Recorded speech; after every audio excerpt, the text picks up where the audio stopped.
Assista agora Telescópio.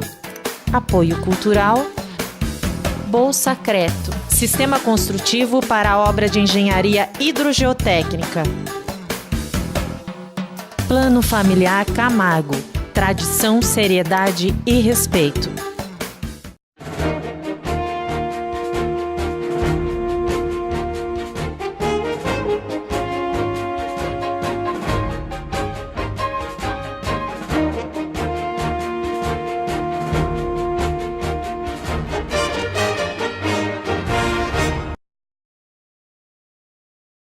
Boa tarde, Itapetininga. Começa agora mais um programa Telescópio, o seu programa de entrevistas direto dos estúdios da TVI para o canal 8 da NET e também para o site tvitap.com.br, tvitap.com.br.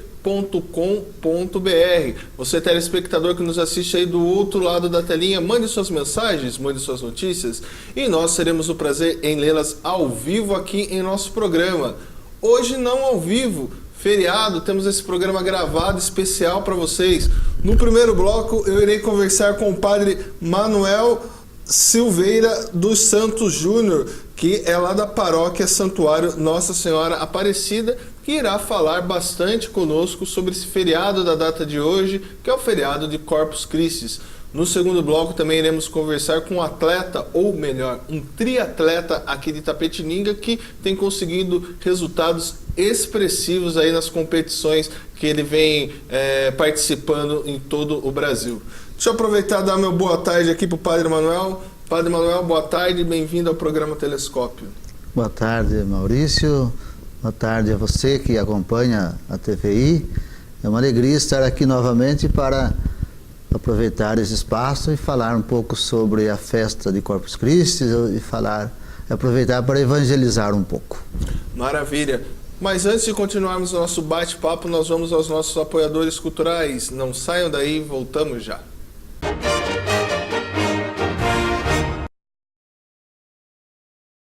Apoio Cultural Bolsa Creto, Sistema Construtivo para a Obra de Engenharia Hidrogeotécnica. Plano Familiar Camargo, tradição, seriedade e respeito.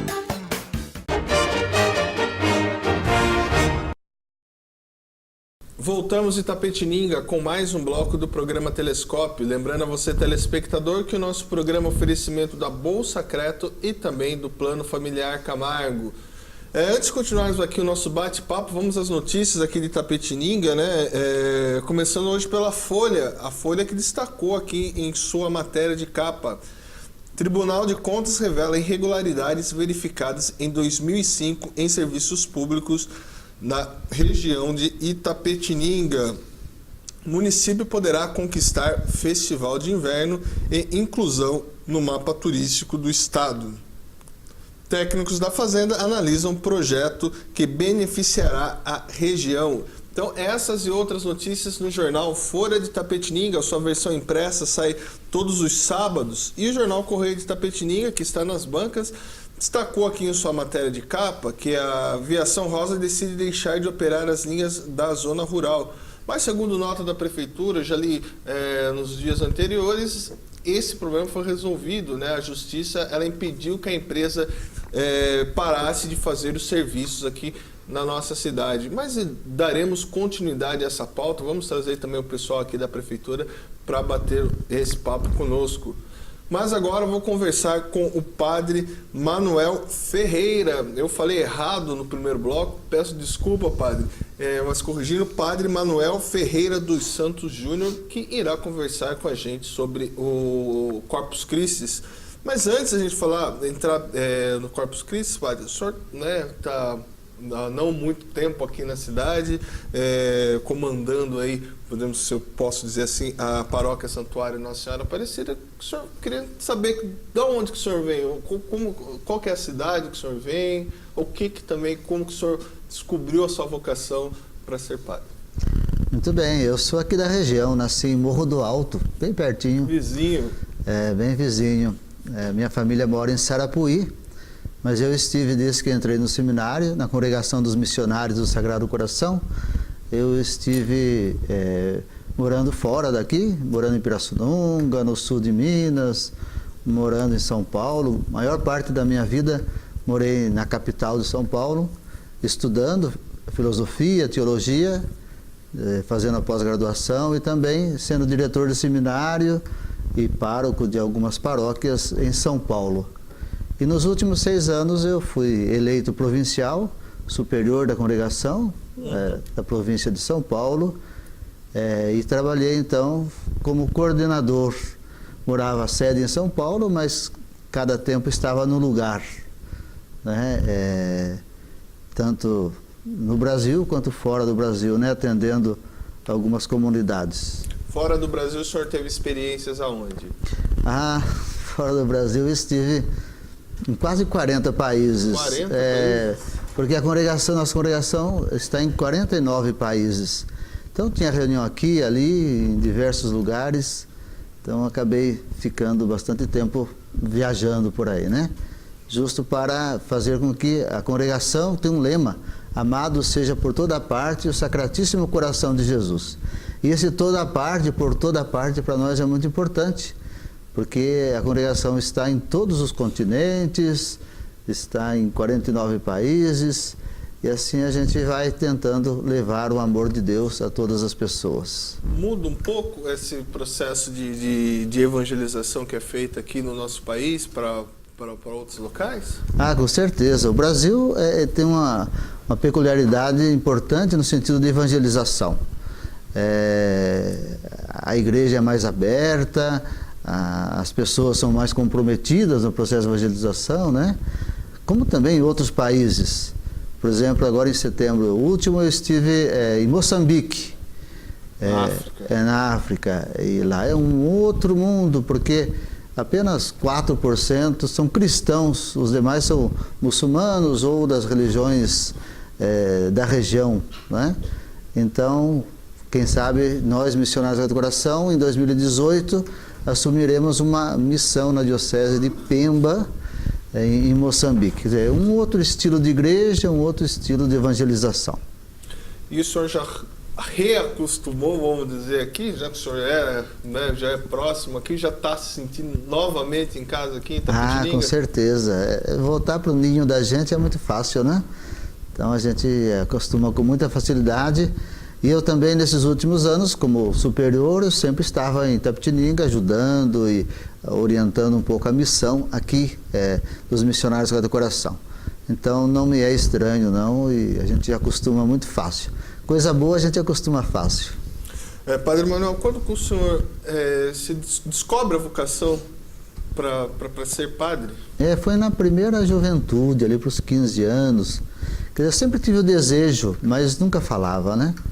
E aí, ali pelos 14, 15 anos, é que houve um convite de um padre, e eu, então, resolvi fazer os encontros vocacionais e entrei, então, na congregação.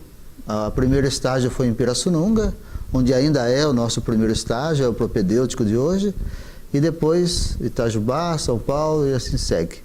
Mas logo no início, minha família é bastante religiosa, minha mãe, sobretudo, sempre foi religiosa, meu pai também, depois de um tempo, e hoje meu pai, inclusive, é diácono permanente.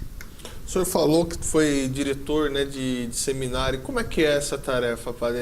O que difere dessa direção do seminário para a direção de uma paróquia?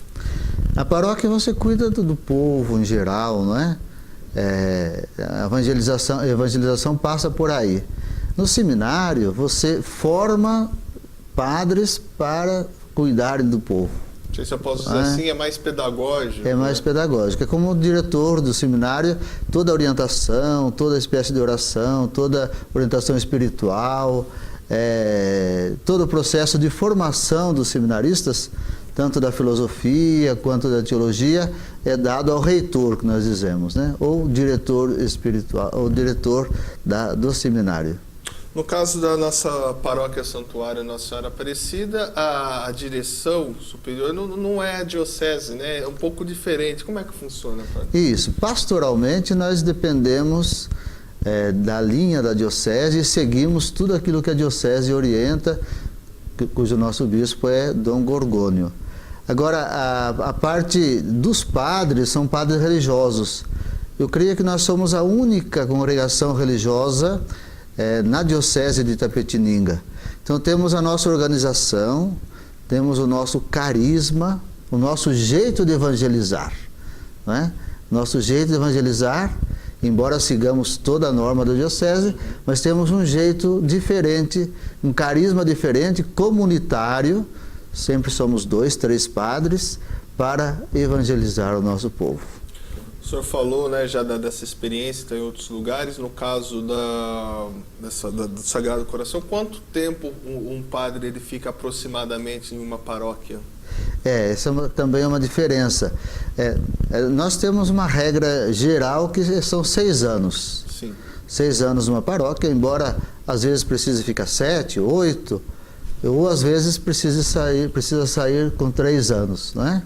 Porque nós temos uma organização. No Brasil estamos em São Paulo, Estado de São Paulo, Minas, Piauí, Maranhão, Ceará, aí no Amazonas e no Equador, fora do Brasil, a nossa província. E aí quando você precisa tirar um padre de um lugar, tem que mexer com o tabuleiro todo, né? Como se fosse um jogo de xadrez. Uhum. E aí o perfil do padre, o jeito do padre, a necessidade da comunidade, a necessidade da igreja, a capacidade do padre, então é que nós fazemos isso. Nós não mudamos porque tem que mudar, mudamos porque precisa, às vezes, conforme a necessidade da missão. Corpus Christi, ou Corpo de Cristo, o que comemoramos nessa data, padre? Pois essa celebração começa na Bélgica, no século XIII. E ali uma freira chamada Juliana Cornion, ela teve a necessidade, sentiu o chamado de que Jesus queria e pedia a ela que fosse mais expressiva a fé e a devoção no corpo e no sangue de Cristo. E aí ela, então, mostrou seu desejo ao bispo do lugar e fizeram uma procissão. E essa procissão, então, foi aumentando até que o Papa Urbano IV fez uma bula papal dizendo que no mundo inteiro, 60 dias depois da Páscoa, deveria, na quinta-feira, que é o dia da Eucaristia para nós, né? Uhum. Deveria ter, então, uma manifestação de fé diante da Eucaristia. Então começou com as procissões e depois com os enfeites das ruas e assim por diante, né? Mas na verdade a igreja quer nos ensinar o valor da Eucaristia, que para nós a Eucaristia é a presença real do Cristo das espécies do pão e do vinho. Jesus, ali está o seu corpo e ali está o seu sangue. Um dia Jesus disse no Evangelho: o meu corpo é verdadeira comida e o meu sangue é verdadeira bebida. E quem se alimenta dele tem a vida eterna. Então, a partir disso, a Eucaristia é muito valorizada na igreja. Aliás, o Papa João Paulo II, se eu não me engano, dizia: a igreja não vive sem a Eucaristia não vive sem a igreja. Se completam, né? O senhor falou o valor da Eucaristia. A gente vive hoje, né? Vamos trazer aqui para a nossa realidade brasileira, né? Um tempo difícil. A gente vê um momento de desemprego muito grande. A gente vê muitas brigas, intolerâncias. Como que a Eucaristia trabalha isso, a fé? Porque esses exemplos negativos que eu dei não são exemplos que Jesus Cristo traz para nós, né, padre? Isso. Aliás, a palavra Eucaristia, um outro nome para a Eucaristia é comunhão, não é?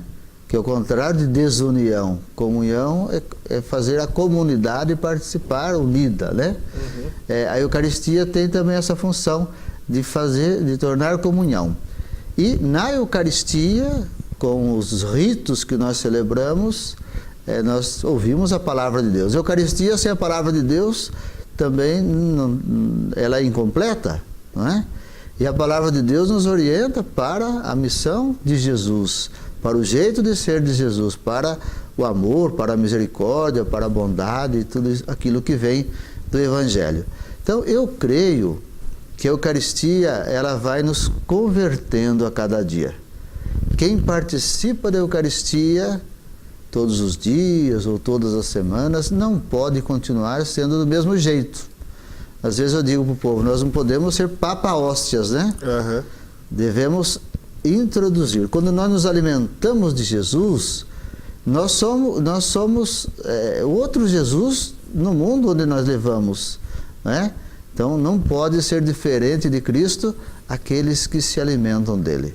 A ideia então é que na Eucaristia a gente também traga essa reflexão, algo que parte muito do individual aí para a comunhão, né, pai?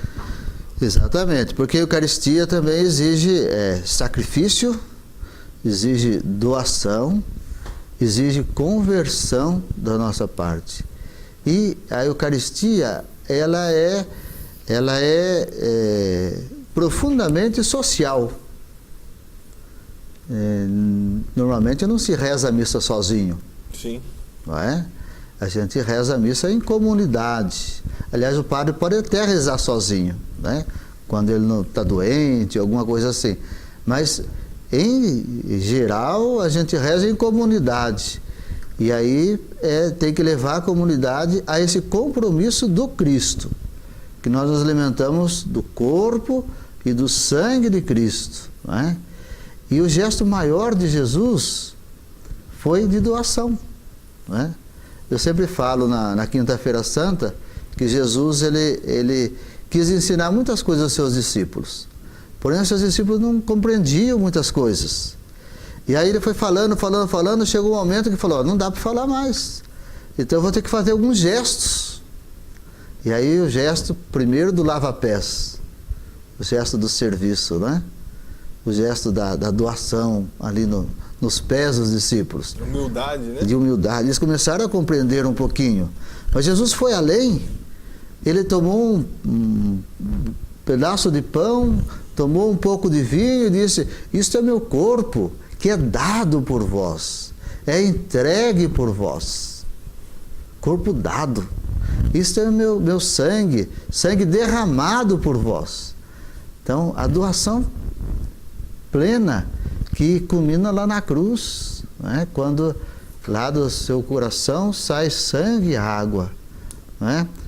A última gota de sangue foi derramada para a nossa salvação.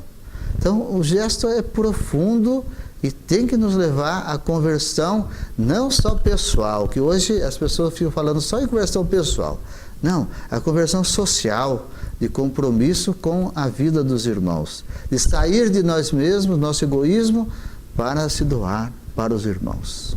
E essa redenção, padre, qual que é o processo para que o católico, no caso, ele alcance essa redenção? Temos dois processos de conversão. O primeiro, que não é o mais importante, é o nosso desejo, a nossa busca da palavra, o nosso confronto com o dia a dia. Eu acho que todo cristão deve todos os dias, no final do dia, fazer um exame de consciência.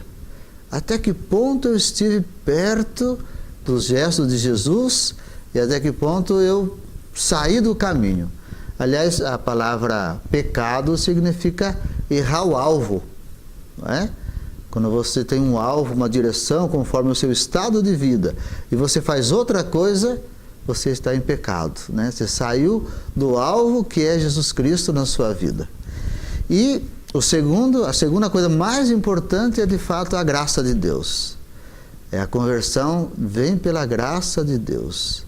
Deus vai mudando o nosso coração, mesmo que nós não percebamos a ação de Deus. Então, essas duas coisas juntas, o nosso desejo pessoal e a graça de Deus, nos leva, então, à mudança de vida e à conversão. E é um processo constante e diário. O senhor falou duas palavras importantes que vai muito de encontro à pergunta, até escrevi aqui mais ou menos para perguntar isso para o senhor. A gente vive uma sociedade hoje muito imediatista, né? E leva a um trabalho para se alcançar essa reflexão, né, padre? Às vezes você pode até identificar onde está errando, não acompanhando os ensinamentos de Cristo, mas para você isso é um trabalho árduo, não é um trabalho fácil. Isso mesmo, eu acho que aquele primeiro toque que chama a conversão é graça de Deus e pode acontecer de um momento só. Sim. De uma vez. Hoje é o dia D, o dia que eu começo a conversão. Mas o processo é muito pesado, difícil, tem que ter constância, tem que ter perseverança e às vezes não é linear. Às vezes tem altos e baixos também na nossa própria vida, né? Então é assim um pouco o processo da conversão. Eu não acredito, eu me converti ontem e agora estou convertido pela vida inteira. Não existe, né? O mais difícil é manter, né? O mais difícil é manter. Converter até que é fácil, mas manter no processo da conversão é o que é o mais difícil, né? Jesus, até peguei aqui um pouco da nossa pauta, Jesus diz, né, que pede a sua lembrança comendo o pão e o vinho e que se transforme o seu corpo e seu sangue. A partir dessa visão, qual é a cobrança que a gente pode ter como cristão, padre? Jesus, ele não pede apenas lembrança, né? Ele fala fazer isso em memória de mim. A memória, fazer memória no Evangelho não é só lembrar, mas atualizar a presença do Senhor em nosso meio. Por isso que é a força do Espírito Santo que faz isso, né? Então, o padre, quando vai consagrar, desça sobre essas oferendas os dons do Espírito Santo. Então, é fazer atualizar a presença do Senhor em nosso meio. Toda a Eucaristia é a presença real de Jesus. Os antigos usavam algumas expressões, não é? Quando nós celebramos a Eucaristia, nós fazemos com que o Senhor esteja presente em nosso meio, né? Não de uma forma mais cruenta, como foi na morte, mas de uma forma incruenta. Isso é, o Senhor está presente e tal. E aí você falava desse processo de conversão, né? Fazer memória também é atualizar a realidade de Jesus em nós. Por isso que a Eucaristia é bastante subversiva no sentido de que tem que nos levar à transformação mesmo, senão ela não atinge o seu efeito que deveria atingir. Essa transformação muito pelo social, a gente nota também uma intenta forte do Papa Francisco, pedindo que a igreja seja aberta, seja social, que faça essa comunhão. Ele reforça essas palavras já anteriormente muito bem colocadas por Jesus, né, padre? Papa Francisco tem sido um modelo muito importante para nós nesse sentido de compromisso com a paz no mundo, com a justiça, em especial a justiça social. Dom Helder tinha algumas expressões interessantes. Uma vez perguntaram para ele, Dom Helder Câmara, se podia dar comunhão para um rapaz de rua que não teve preparação nenhuma para entender o que estava recebendo. E aí Dom Helder respondeu: eu não posso negar Jesus para Jesus. Então, no morador de rua está presente Jesus. Por isso a gente aprende que a Eucaristia ela tem também esse significado de fraternidade, tem que ter, né? E de justiça social e de solidariedade, né? A Eucaristia nos ensina a sermos solidários com os nossos irmãos. Maravilha. Antes de continuarmos aqui o nosso bate-papo com o Padre Manuel, nós vamos aos nossos apoiadores culturais. Fique conosco, voltamos já.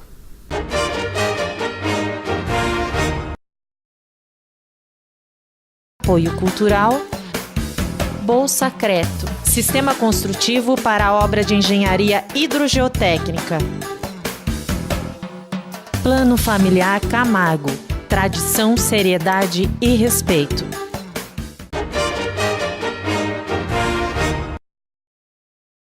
Voltamos em Itapetininga com mais um bloco do programa Telescópio, feriadão aí, você nos acompanhando aí por trás da telinha. Queria lembrá-lo que depois, coladinho quase aqui com o programa Telescópio, às 15 horas, nós temos a missa e procissão do Corpus Christi, que está sendo lá feita na catedral, né? Vocês que pela manhã tiveram oportunidade de andar pelas ruas da cidade, também poderá acompanhar também a missa e a procissão transmitidas ao vivo aqui pela TV que conta a nossa história. E por falar em procissão, o que é procissão? O que significa? A gente escuta muito falar, ver, padre, mas como que nasce esse... É um rito, a gente pode chamar isso assim dentro da Igreja Católica? Isso. Toda a procissão está muito ligada com a questão bíblica.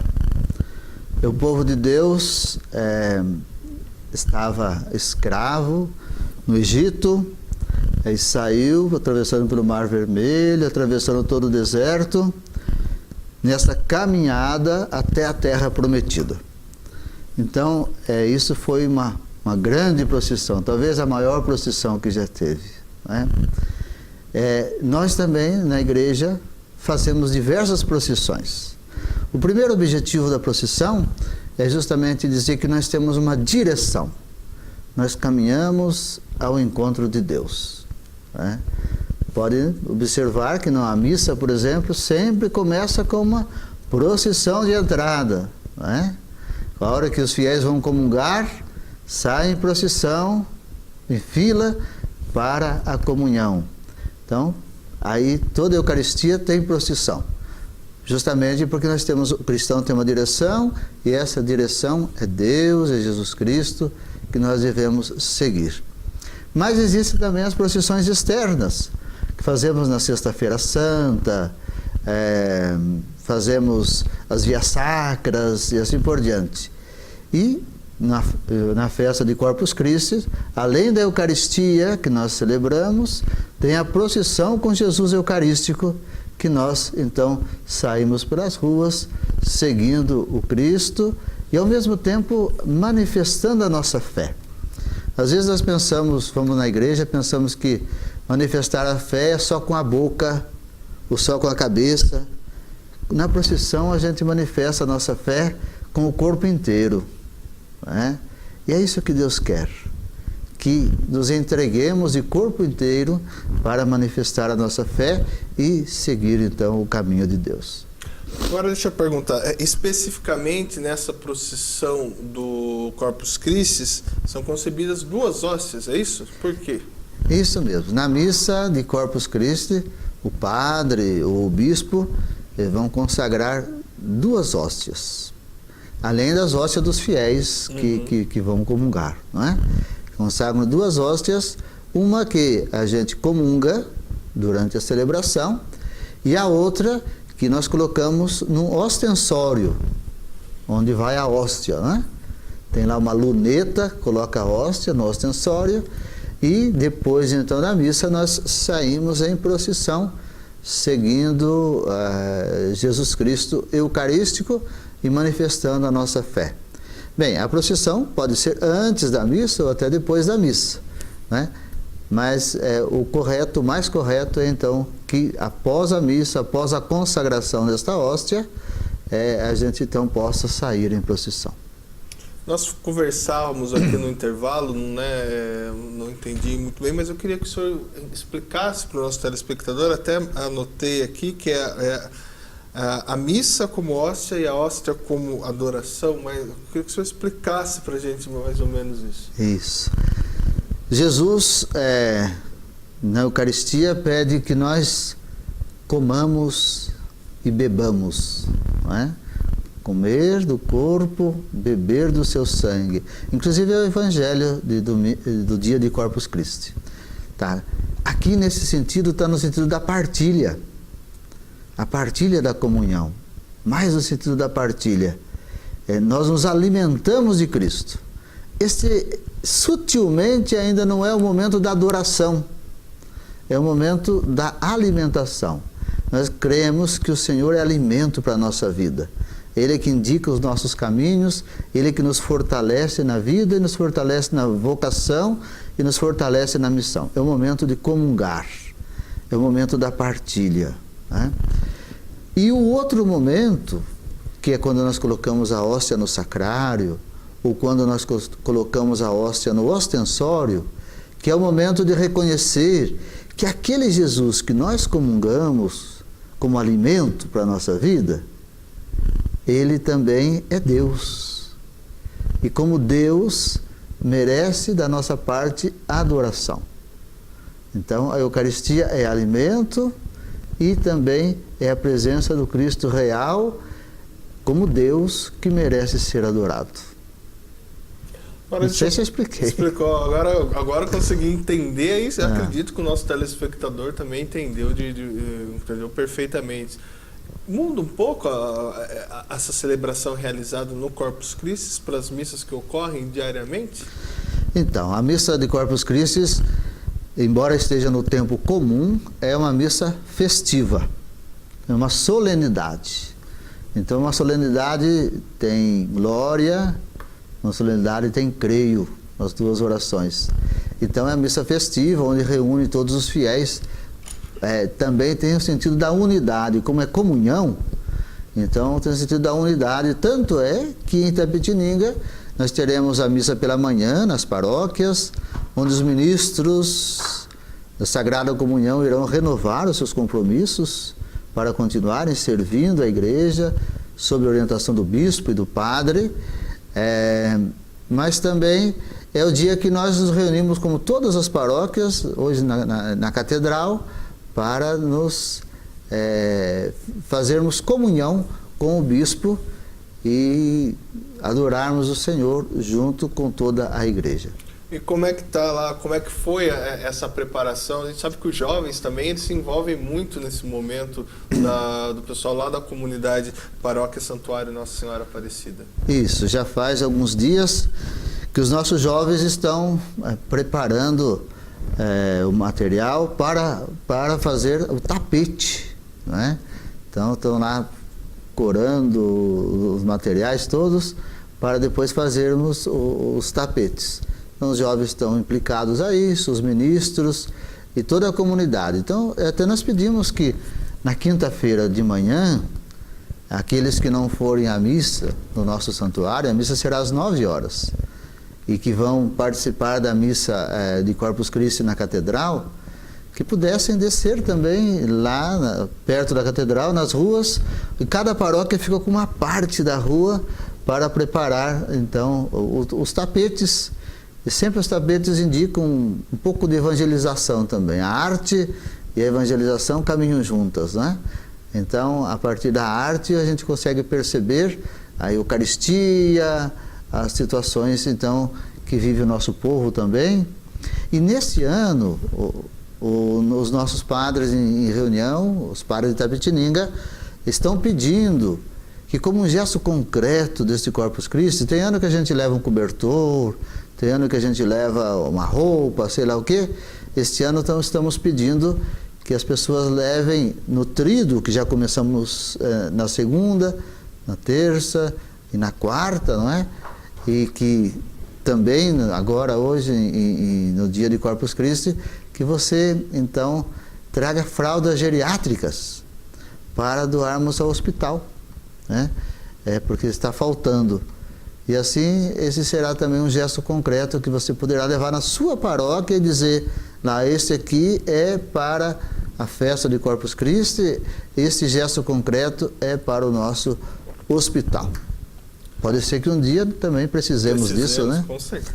O senhor falou, né? Nós conversávamos muito agora sobre o jovem, e uma coisa que eu estou achando muito legal, eu queria saber a opinião do senhor. Como que o senhor vê hoje essa nova evangelização hoje que a igreja também vem fazendo através das redes sociais, da tecnologia? Pois esse é chamado de um continente a mais, né? Sim. Que nós precisamos então evangelizar. Eu sinto que devemos ocupar os espaços da evangelização, porque nós chegamos até os jovens, chegamos até as pessoas, às vezes mais pela mídia do que pela própria igreja. E aí se trata também no discurso do Papa Francisco de uma igreja em saída. Então, sair, claro, deve ser ir ao encontro dos outros, ir ao encontro dos pobres, ir ao encontro dos que estão sofrendo, dos doentes, mas também através da mídia, seja da televisão, da rádio. Agora nós vamos começar uma web rádio da Arquidiocese, cada dia uma paróquia vai trabalhar com ela, não é? E seja também através do Facebook e outros meios de comunicação que devemos utilizar para evangelizar. Não só os padres, né?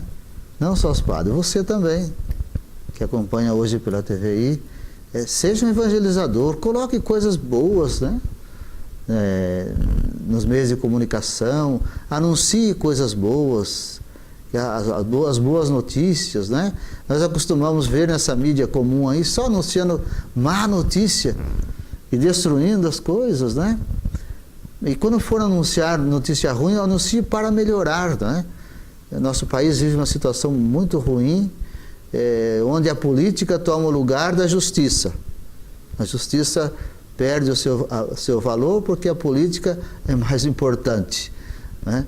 Então precisamos evangelizar também esses lugares, esses corações e essas pessoas. Já dizia Jesus, trago boas novas, né? Chega de notícia ruim, vamos trabalhar pensamento positivo. Evangelho é boa nova, né? É a palavra evangelho. Padre Manuel, não conhecia pessoalmente, gostei muito do senhor, fica o convite para numa outra oportunidade o senhor estar aqui conosco batendo papo. Peço que o senhor deixe um recado ao telespectador do Telescópio que nos assiste aí pelo canal 8, pelas redes sociais, e venha outras vezes conversar conosco. Muito bem. Eu posso chamá-lo ou chamá-la de meu irmão, minha irmã. Nós, toda quarta-feira, às 19h30, transmitimos a missa com a novena perpétua e as bênçãos lá do Santuário de Nossa Senhora Aparecida do Sul. Se você não pode ir lá, nos acompanhe pela TVI, pelo Facebook, meios de comunicação, a partir também da TV. E eu quero desejar a você uma feliz festa de Corpus Christi, se aproxime mais de Jesus, da Eucaristia, e você vai ver que vale a pena a gente ser transformado pelo Cristo e sermos convertidos pelo amor de Deus.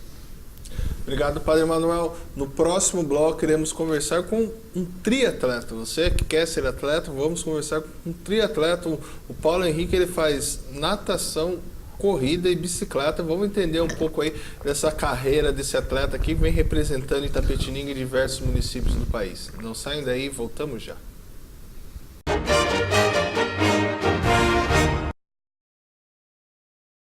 Apoio Cultural Bolsacreto, Sistema Construtivo para a Obra de Engenharia Hidrogeotécnica. Plano Familiar Camargo, tradição, seriedade e respeito.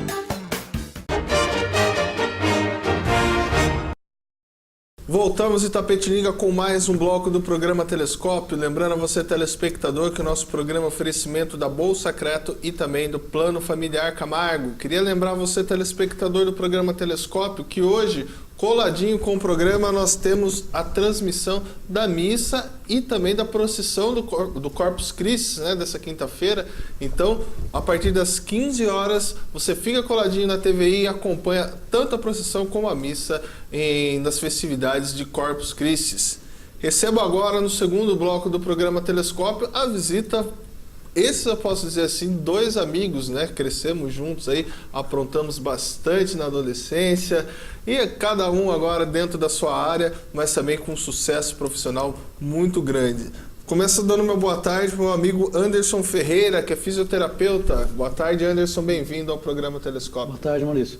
Agradeço pelo convite. E vamos bater um papo aí. E também o PH, o Paulo Henrique Martins. Paulo, que é triatleta, bem-vindo ao programa Telescópio. Boa tarde. Até que enfim deu certo, marcamos aí, mas vamos fazer esse bate-papo bacana. Exato. Boa tarde, Maurício. E mais uma vez, obrigado pelo convite e estamos aí.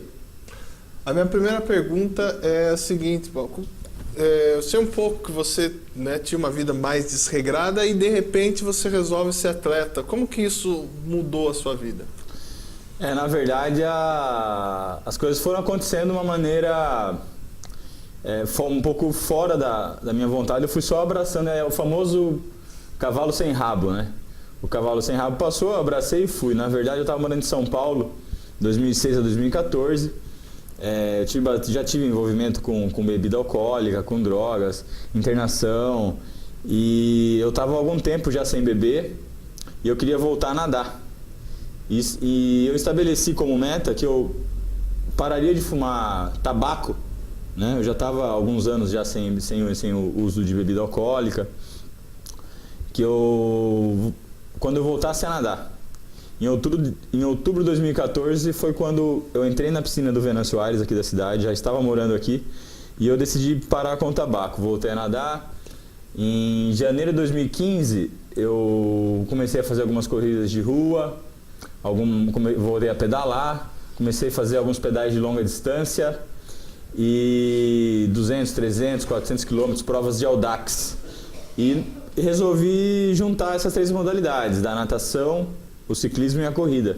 E deu certo, fui conversando com os triatletas mais experientes, os técnicos de triatlon, e fui sendo direcionado, fui ouvindo um pouquinho aqui, um pouquinho ali, e achei a veia, achei uma coisa assim que eu gosto, que me dá prazer e que me mantém ativo, e acendeu uma chama, às vezes que estava ali, estava só a faísca, lá da época dos meus 12 anos de idade, quando eu era competidor, quando eu fazia taekwondo, natação, patins, né? Eu jogava hóquei,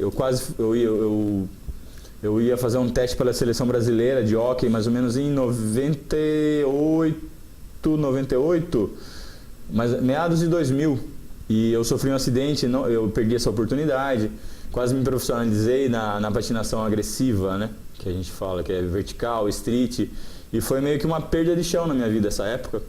E o triatlon, eu retomei essa vontade, essa gana, essa garra, esse fogo interno de querer se superar, de querer transpor limites, barreiras através da prática de atividade física. Você acha que isso estava dentro de você? Porque você começou assim, hoje você está caminhando, né? Já é um atleta de alto rendimento, mas a gente sabe que o histórico das pessoas que, principalmente dessa área, ela começa um pouco antes, quando você pensa na idade. E você começou bem, né, mais velho, mas já alcançando resultados próximos a essas pessoas que já têm anos e anos aí de caminhada no esporte. Sim, eu estou no meu 2º ano de triatlon, vamos dizer, como performance, né? Estamos trabalhando o 2º ano de triatlon com apoio técnico, com apoio treinador, nutricionista, fisioterapeuta e os profissionais em volta da atividade, do trabalho. Mas é que o triatlon tem algumas especificidades, né? Claro que como eu comecei depois dos 30 anos, eu não vou poder almejar, vamos supor, uma medalha olímpica. Porém, dentro do esporte, eu tenho um amigo de Belo Horizonte, que já foi campeão mundial de triatlon, Rafael Farnese, e ele falou, eu ouvi ele falar uma vez o seguinte, e vários atletas falam isso, meu técnico também já falou essas mesmas palavras: no esporte não há limite, né? No esporte nós podemos tudo o que nós quisermos, assim como na vida, né? Quando queremos alguma coisa a gente consegue, e daí não existe idade, não existe trabalho, não existe dificuldade alguma que possa se tornar um empecilho para a gente conseguir o que a gente almeja. Claro, a gente tem que ter ali o equilíbrio entre o sonho e a realidade. Como eu disse, eu não tenho condições de almejar uma medalha olímpica, mas eu posso almejar um campeonato brasileiro, um campeonato mundial dentro da categoria de idade e assim por diante. E aos poucos o quebra-cabeça vai se tornando mais visível, né? A gente vai trabalhando uma peça aqui, outra peça ali, e vamos trazendo um pouquinho de sonho para a realidade, um sonho aqui, um sonho acolá, e a imagem vai se tornando mais visível e a gente consegue planejar o futuro com mais certeza Você também. tinha essa pretensão de ser esse atleta de elite ou foi algo que foi, à medida que você foi treinando, que você foi melhorando o seu condicionamento físico, você viu que dava?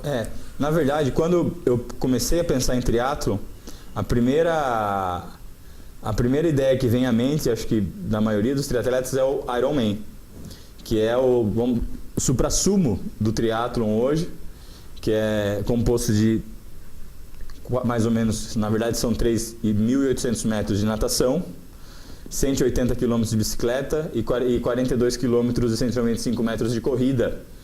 E a gente geralmente quem pensa em triatlo já começa pensando em Ironman. E o primeiro profissional do triatlo que eu conversei, o Peixe de Sorocaba, foi o primeiro que já me deu na canela. Já me deu uma na canela e falou: peraí, você quer fazer um Ironman? Você quer ser um triatleta ou você quer completar um triatlon? Você tem tempo para treinar, você tem condições de treino. Por que você não pega esse tempo e tenta ser competitivo? Conhece o esporte, né? Respeita seu corpo, curte, viaja, compete, que daí um Ironman vai chegar com o tempo e de uma maneira competitiva na sua vida, palavras dele. Eu parei, pensei e falei, poxa, tá aí, né? E comecei a pensar em sprint triatlon, que a gente está falando que é a modalidade de triatlon que eu compito, que são 750 metros de natação, 20 km de ciclismo e 5 km de corrida, né? Geralmente para corredores, ciclistas, a gente está falando uma distância relativamente pequena, mas estamos pensando em tempo, estamos pensando em concorrência. Numa das competições que eu participei, por exemplo, essa de São José do Rio Preto, onde eu fui 5º colocado geral, o primeiro lugar geral dessa competição, ele conseguiu a vaga do Ironman pro Havaí, pro Mundial em Kona. Ou seja, a gente estamos falando de triatlon de alto nível, né? Não por ser uma distância menor do triatlon que ele acaba sendo simplesmente para os iniciantes. Eu costumo falar bastante disso. Mas geralmente as pessoas elas têm a oportunidade de conhecer o triatlon. Não precisa ter uma bicicleta de 10 mil reais, não precisa ter o melhor tênis do mundo, não precisa... Não, para fazer triatlon o que precisa? Nadar, pedalar e correr. Simplificar as coisas, né? Claro que num determinado período, num determinado momento da vontade da pessoa, ela vai querer melhorar um equipamento ou outro ou não, né? Acho que o mais importante de tudo é a diversão, é gostar do que está fazendo, é ter tesão no que a gente faz. Eu acredito que esse tesão, essa força, ela tem que estar presente desde de quando a gente acorda até quando a gente vai dormir. Deixa eu trazer um pouco aqui agora o Anderson para a nossa conversa, antes da gente mostrar algumas imagens. Também o Anderson, eu fiquei contente um tempo atrás, quando eu soube que você tinha, né, estudado, voltado a estudar, né? E o que te levou à fisioterapia e também qual que é o trabalho da fisioterapia nessa composição multidisciplinar aí que você vem contribuindo junto com o Paulo? Então, o que eu voltei aos estudos foi um amigo que indicou a fisioterapia, ele é bolsista. Eu num bate-papo um dia em casa, tomando uma cerveja, ele falou que tinha feito o Enem e que tinha atingido tal nota, 60% da prova. Ele falou, por que você não faz? Fica aí só tanto. Mesma história do Paulo também, bebedeira, bagunça. Eu falei, velho, acho que é o rumo que eu preciso para minha vida. Fiz o Enem, graças a Deus consegui a bolsa, daí voltei e consegui me graduar em fisioterapia. No trabalho com o Paulo, a gente trabalha, como você disse, a equipe multidisciplinar, a gente trabalha na preparação antes e pós as provas, com terapias manuais, liberando a musculatura, usa algumas ferramentas da fisioterapia, o dry needling, que é um agulhamento seco para pontos de dor, que ele ativa pontos gatilho, que são nós na musculatura. A gente trabalha com uma bandagem elástica, que ela dá uma estabilizada nas articulações. A ventosa, que ela ficou muito famosa após as Olimpíadas, por causa do Phelps, né, que ela melhora o fluxo sanguíneo, libera a musculatura. E a terapia manual, né, Paulo? Que é a massoterapia. Tem até algumas fotos de bandagem que eu trouxe. Deixa eu perguntar para você, é diferente essa preparação que você faz para um atleta de alto rendimento para um atleta do final de semana, por exemplo, vamos dizer assim? É diferente, porque o atleta de final de semana, o cara vai ter geralmente é entorse ou uma lesão muscular por fadiga muscular, do cara não está acostumado com aquilo ali. Agora, atleta que nem o Paulo, de alto rendimento, você tem que estar mais atento aos sinais, aos sintomas e geralmente antes das competições, né, na preparação para isso. Daí entra a nutrição também, ó, o sono do cara. Você trabalha então, né, quando fala-se essa questão do atleta de elite, você também trabalha para evitar lesões? Para evitar lesões. A fisioterapia, ela tanto a fisioterapia esportiva, ela está para evitar lesões. Que muita gente conhece a fisioterapia tipo na recuperação, no cara quebrou um braço, quebrou um braço, na pessoa que teve um AVC, mas ela trabalha muito para evitar lesões. Por isso a gente usa alongamentos, usa alguns exercícios, usa os instrumentos da fisioterapia na preparação também. Não, pode concluir. Tem algumas técnicas que a gente não conhece da fisioterapia esportiva, crioterapia, que o pessoal só acha que é o choquinho. A fisioterapia é o choquinho, sim. Então tem a crioterapia, que logo após um treino, o atleta ele pode utilizar a crioterapia, fazer o mergulho, imersão em banheira de gelo, pode usar o choquinho também, a eletroterapia, algumas correntes para contração muscular, para os caras estão sem tempo de ir para academia, faz a contração muscular, usa corrente russa, tem várias técnicas. Agora, deixa eu perguntar uma coisa para você relacionada ainda a essa questão do preparamento físico do atleta, né? Por exemplo, ele compete em 3 modalidades diferentes. Existe um tratamento para evitar a lesão dentro de cada um ou é composto algo que atenda essas 3 modalidades? Porque a gente sabe que a bicicleta ela força a musculatura de um jeito, a corrida de outro e a natação também de outro jeito. A gente trabalha no composto, no geral. Após cada treinamento ele vem falar, olha, estou balhado, a expressão que a gente usa, né, dá uma salvada, né? Aí a gente trabalha no composto. Então, espera o treinamento, daí a gente trabalha o corpo como um todo. E nesse trabalho disciplinar, por exemplo, você dialoga junto com um técnico que, por exemplo, coloca uma carga diária de treinamento, você acaba também fluindo nessas decisões? Aí o contato é direto com o Paulo mesmo, ele vem falar, estou fazendo tal coisa, daí a gente conversa, assim não, ou assim pode. E como é que você vê isso, Paulo, trabalhar um atleta, a gente olha, né, principalmente há uma percepção, não só no triatlo, mas em outros esportes individuais, que é só você por você mesmo, né? E não é bem isso, né? Você trabalha, essa construção é coletiva. Exatamente. Sozinho, o atleta ele não consegue nada. Qualquer esporte ele é, entre aspas, individual, existe uma equipe gigantesca por trás do atleta, né? Às vezes, quanto mais recursos o atleta tem, mais pessoas haverão em torno dele. Até queria comentar a questão da prevenção de lesão e a importância da fisioterapia no pré-treino, que daí eu tenho outra fisioterapeuta também, amiga nossa, que é a Mariúcha. A gente faz um trabalho de RPG, né, de reprogramação postural. Ela é especialista ela faz a parte de RPG comigo, para a gente poder alinhar o chassi, literalmente, porque o atleta é como se fosse um carro de corrida, né? A gente tem que estar o tempo inteiro mexendo na mecânica, no motor. E o Anderson, às vezes domingo, né, Anderson? Sim. Já liguei para ele, Anderson, chega em casa, me ajuda, me salva, que a minha panturrilha está muito amarrada. E como a gente coloca a musculatura o tempo todo à prova, o tempo todo no limite, o risco de lesão é bastante alto, né? E além das fisioterapias, como as técnicas de RPG para prevenção, com a postura a gente conseguir a tão almejada prevenção, o pós-treino com a ventosa-terapia, com agulhamento via acupuntura, soltura, liberação miofascial. Eu tenho hoje como base a musculação, né? Muitas vezes principalmente corredores, tem um preconceito tremendo com a musculação, porque parece que vai ganhar massa, mas não. É natural no organismo humano, falo por experiência própria, não sou especialista em fisiologia do exercício, mas é fato que conforme vamos avançando na idade, a tendência do nosso corpo é aumentar a porcentagem de gordura e diminuir a porcentagem de músculo. E o que acontece? Se o nosso músculo está diminuindo e a gordura, que é peso extra, está aumentando, quem vai sofrer são nossas articulações, coração. E aí que mora o maior risco de lesão, né? Na perda de massa muscular, que é o que vai proteger joelho, tornozelo, quadril, ombro.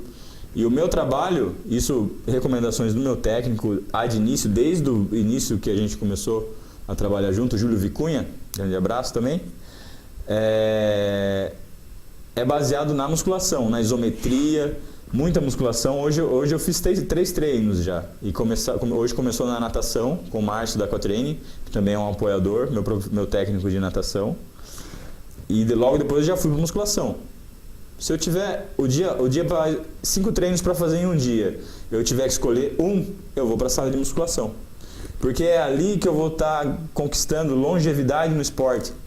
É ali que eu vou estar conquistando não só longevidade no esporte, mas longevidade funcional na vida, né? Que é onde eu vou conseguir chegar nos meus 60, 70, 80, 100 e tralalá para algumas pessoas, de uma maneira funcional, conseguindo manter a massa muscular e as articulações protegidas pelos músculos, né? E eu falo musculação, não falo musculação maromba, para o simples ganho de massa, que é o tão popular, fica grande, né?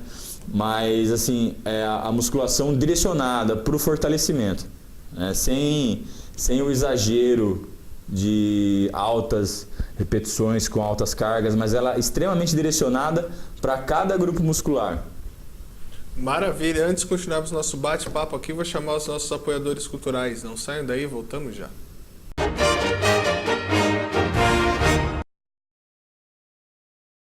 Apoio cultural. Bolsacreto, sistema construtivo para a obra de engenharia hidrogeotécnica.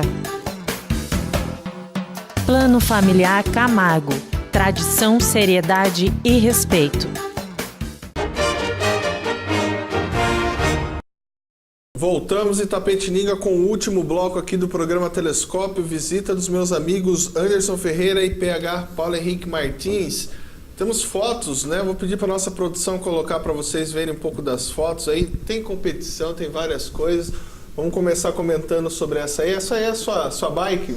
Na verdade são os dois apoiadores aí, o Clube Venâncio e a Ordem de Músculo com o Fernando Kiyoshi. E essa é a minha bicicleta, a Quintana Ru, é uma bicicleta específica para triatlon. É a Maria Quintana. Pode passar. Esse é no Guarujá, a última competição que participamos, onde eu fui vice-campeão da categoria e 6º lugar geral. Deixa eu fazer uma pergunta rápida. Volta só um pouquinho naquela foto do mar. Interfere, porque você treina na piscina. Itapetininga não tem praia. Interfere isso na hora da competição? Olha, eu particularmente sou apaixonado por nadar no mar. O mar ele é mais pesado, a gente consegue desenvolver mais a braçada. E dentro da sua questão, nós fazemos um trabalho na piscina voltado para a água aberta. Entendi. Né? A natação de piscina ela é muito diferente da água aberta. E como não temos mar, como você disse, a gente acaba fazendo um trabalho de técnica de água aberta, de mar e lagoa, dentro da piscina, que é a respiração frontal. Por isso que você estava treinando algum tempo lá na lagoa? A gente treina, a gente tem um pessoal daqui de Itapetininga que a gente tem acaba indo lá vez ou outra. Agora no frio o pessoal não quer muito, eu estou tentando arrastar todo mundo lá, mas... Pode passar. Esses são os amigos de competição aí, o Vinícius, o Thiago e o Gustavo, grandíssimos triatletas aí. Todo mundo mandando um açaí um dia antes da prova na Copa Interior. Pode passar. Essa é eu, a Vera, que é a minha bicicleta, essa é a minha bicicleta que eu uso para trabalhar. Você tem 2 bicicletas? Eu tenho as 2 bicicletas, uma de estrada, que é essa aí, e a outra de triatlon para competição, que também coloco ela na estrada também. E o Albert, que é o seu gato, que é o meu amigão. Deixa eu segurar um pouco essa foto aí. Que história é essa? Eu não sei se todos sabem, mas os dois, eles também eles trabalham na penitenciária. E o Paulo, ele vai trabalhar lá em Capela de bicicleta mesmo nesses dias frios? Mesmo nesses dias frios. Claro que a gente acaba se protegendo um pouco mais, né? Aqui os 10 minutos antes de levantar fica mais dolorido para levantar, mas é compromisso, né? É um compromisso de além de ter que trabalhar, né? Utilizar a bicicleta como meio de condução é uma oportunidade de treino. São 35 quilômetros, eu faço aí em média em torno de 1h20. O dia que eu acordo um pouco mais atrasado, dá uma apertada no pedal, dá 1h10, 1h e pouco. Até um dia que eu estou mais cansado, faço em 1h30.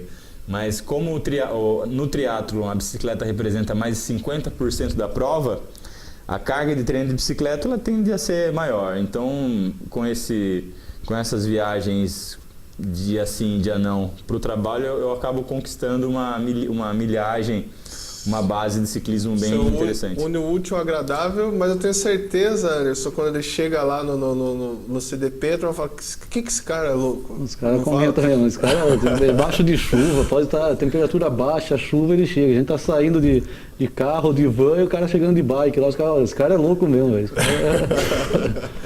Pode passar as fotos aí? Opa! Opa, nudes não pode, nudes, horário. No SESI. No SESI, lá no SESI, lá fazendo uma selfie antes de entrar na pista de atletismo. Eu gosto muito de treinar em pista de atletismo para conseguir foco na corrida, porque sem distração nenhuma, você tendo que dar a volta de 400 metros, é um trabalho mental bem forte. Pode passar.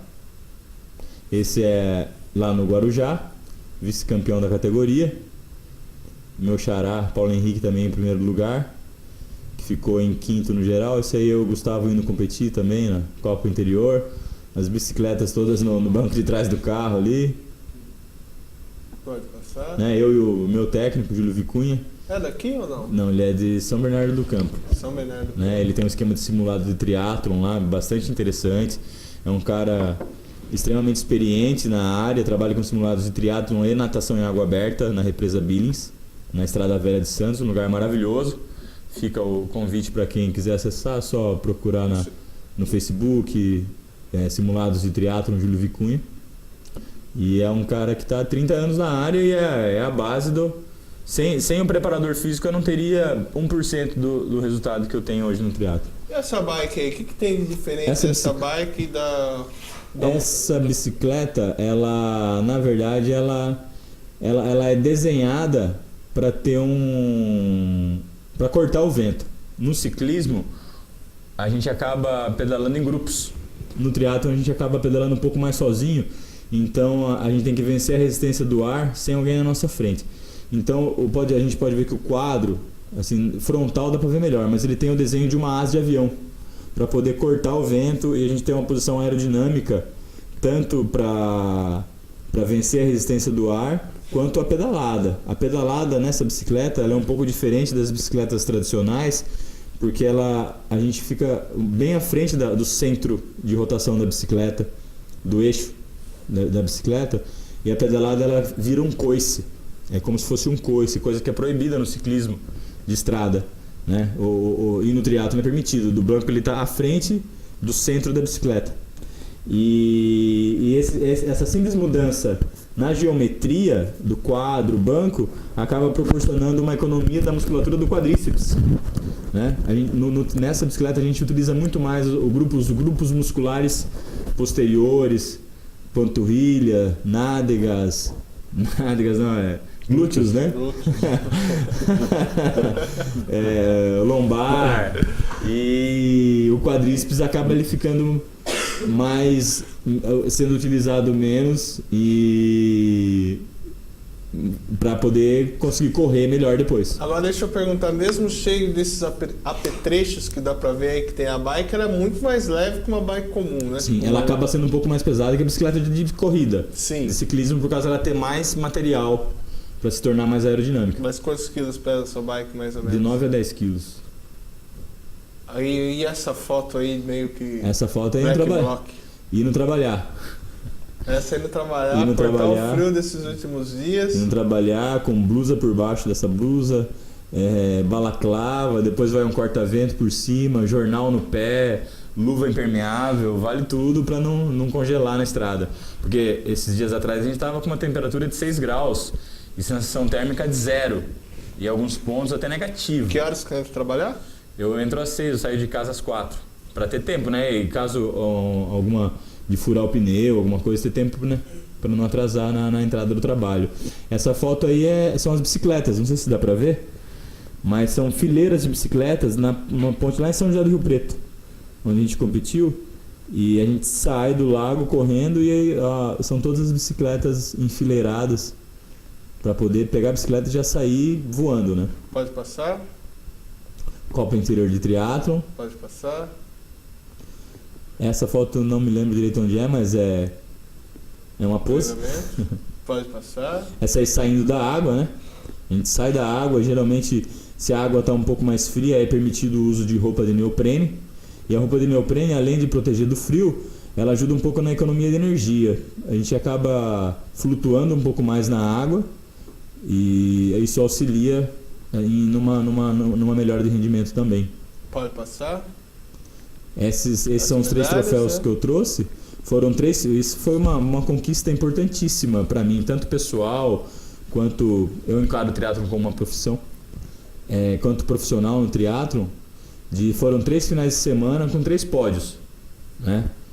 São José do Rio Preto, Copa Interior Itatiba e Guarujá. E você está em primeiro lugar no ranking, né, do interior? Eu tô participando de algumas competições, estou participando do Campeonato Paulista, buscando vaga para o Campeonato Brasileiro, onde eu estou em 4º lugar no Paulista. E esse hoje no 4º lugar dá vaga já ao brasileiro? Ainda não. Eu vou ter mais uma etapa para tentar brigar ali e tentar o 3º, porque eu tive um tombo numa etapa que teve na primeira etapa e eu perdi uma colocação. Tive um tombo, um tombo na hora do ciclismo. Pode passar. Aí, essa é a foto de pódio, né? Já é repetida. Então deixa eu voltar aqui, trazer uma pergunta para você, Paulo. É o seguinte, dentro dessas 3 modalidades, qual que você acha que você precisa melhorar os índices que você vem trabalhando com mais força? Todas. Na verdade, o triatlon, ele não são 3 esportes. São 3 modalidades. E às vezes a gente tem... Os melhores triatletas geralmente vêm da natação. Mas eu tenho amigos ciclistas que são triatletas, tenho amigos corredores que estão se enveredando pelo triatlon. Mas a ideia é o equilíbrio entre as 3 modalidades, né? De conseguirmos um bom resultado médio entre as 3 modalidades. Eu não sou um bom nadador. Eu estou melhorando minha técnica de natação ainda. Eu também não sou um ciclista muito forte. E também não sou um corredor, né? Tenho um pouco mais de massa muscular, sou um pouco pesado, não tenho o perfil dos corredores. Isso é, às vezes, uma característica dos triatletas. Altura também, né? Altura, e de conseguir unir as características de personalidade dos 3 esportes, as características físicas necessárias dos 3 esportes, buscando o equilíbrio, né?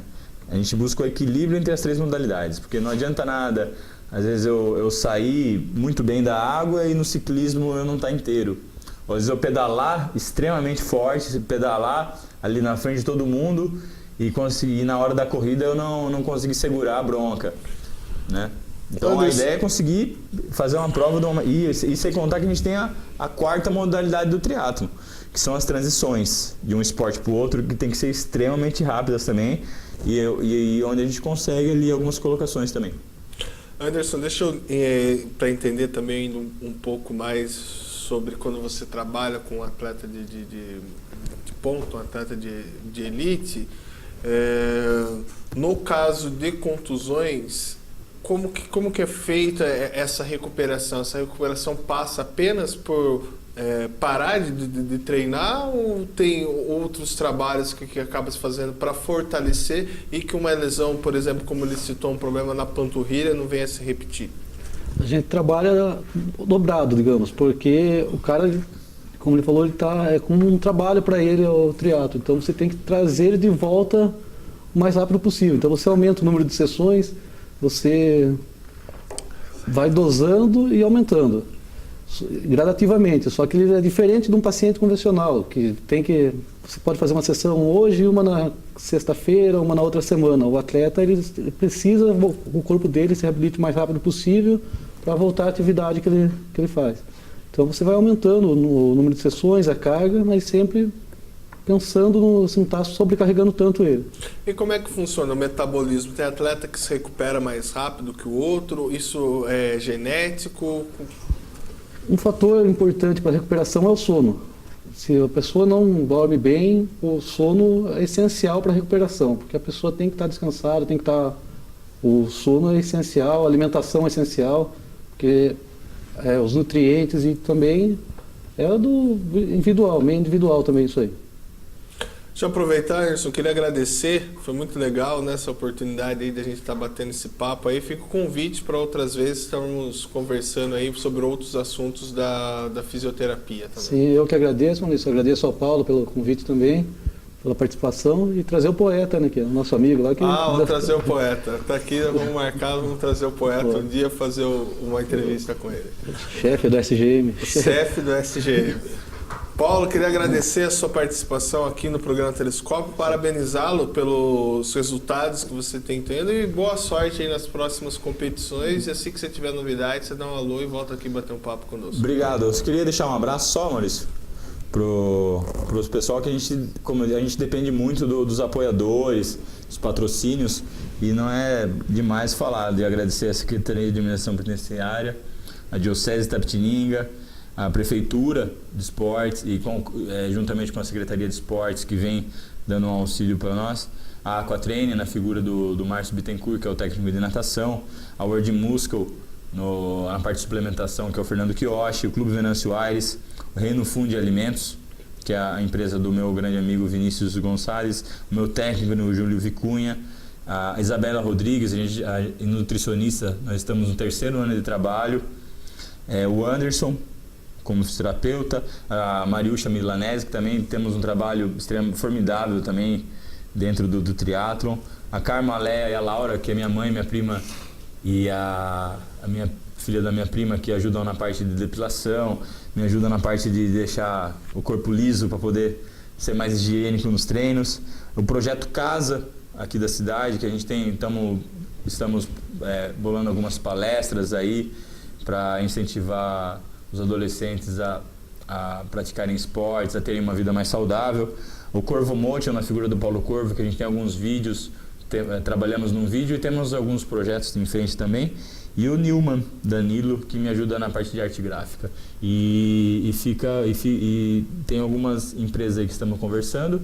E o atleta, ele precisa disso, ele é um outdoor ambulante, né? Ele leva a cidade, ele leva os logos, ele leva as empresas onde ele vai e ele consegue agregar valor a esses logotipos que ele acaba carregando, as instituições que ele leva consigo. E o meu muito obrigado, Maurício, TVI, Telescópio e a todos aí que estão assistindo. Obrigado.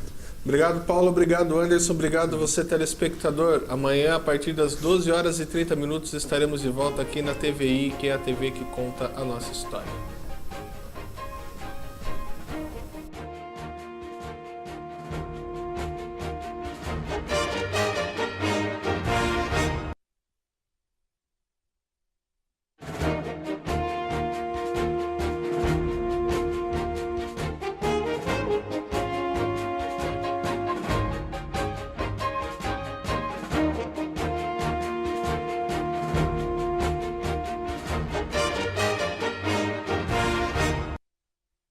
Apoio Cultural, Bolsa Creto, Sistema Construtivo para a Obra de Engenharia Hidrogeotécnica. Plano Familiar Camargo, tradição, seriedade e respeito.